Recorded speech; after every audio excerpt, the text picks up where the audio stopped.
Ketika negara tak mampu lagi melindungi warganya dari ancaman gerombolan pemberontak. Siapa yang mampu menahan gejolak emosi, rasa pilu, perih yang sangat menyayat hati melihat saudaranya sesama anak bangsa yang dibunuh oleh tikus-tikus gerombolan itu secara sadis, keji, dan biadab.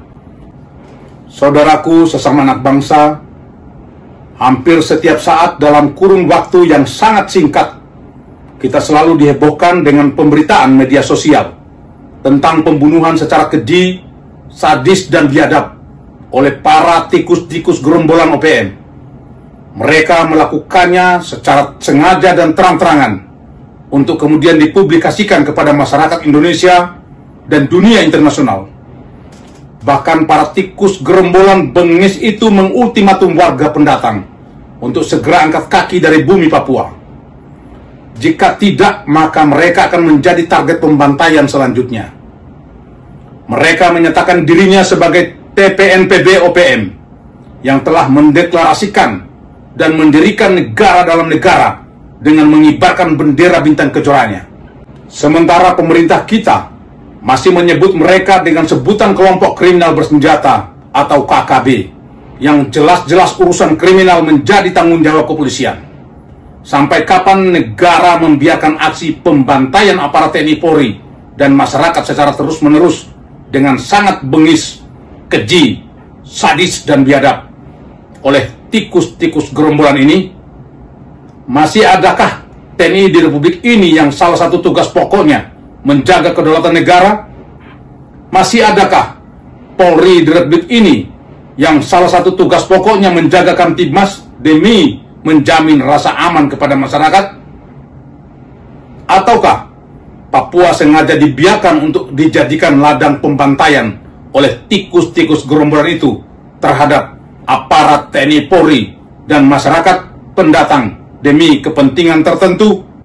Wahai Panglima TNI, Kapolri, dan Ketua DPR RI, masihkah kalian punya nurani ketika menyaksikan anak-anak bangsa dibantai oleh tikus-tikus gerombolan itu?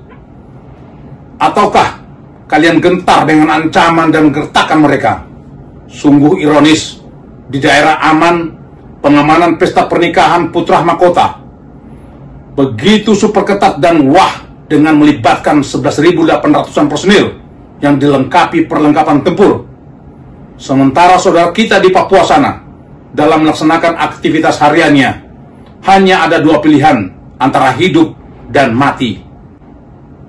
Lalu persoalan ini menjadi tanggung jawab siapa? Dalam hal ini, pimpinan DPR RI harus segera menyikapi hal ini dengan membentuk pansus untuk menentukan langkah politik dan strategis tentang status penanganan para pemberontak dari kelompok kriminal bersenjata yang menjadi tugas polisi, menjadi GPK atau OPM, untuk kemudian menjadi tupoksi TNI.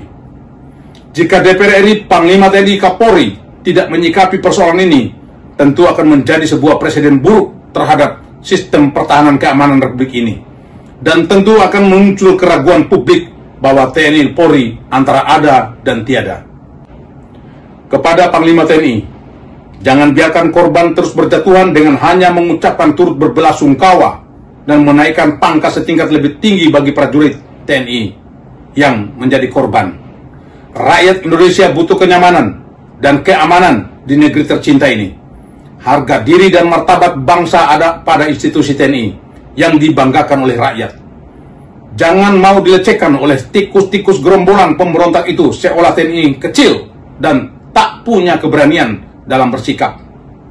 Kami, para mantan TNI yang tergabung dalam Serdadu Ekstrim Matra Nusantara, siap menunggu arahan untuk turut ambil bagian dalam tugas mulia menegakkan kedaulatan negara untuk menumpas tikus-tikus gerombolan pemberontak itu.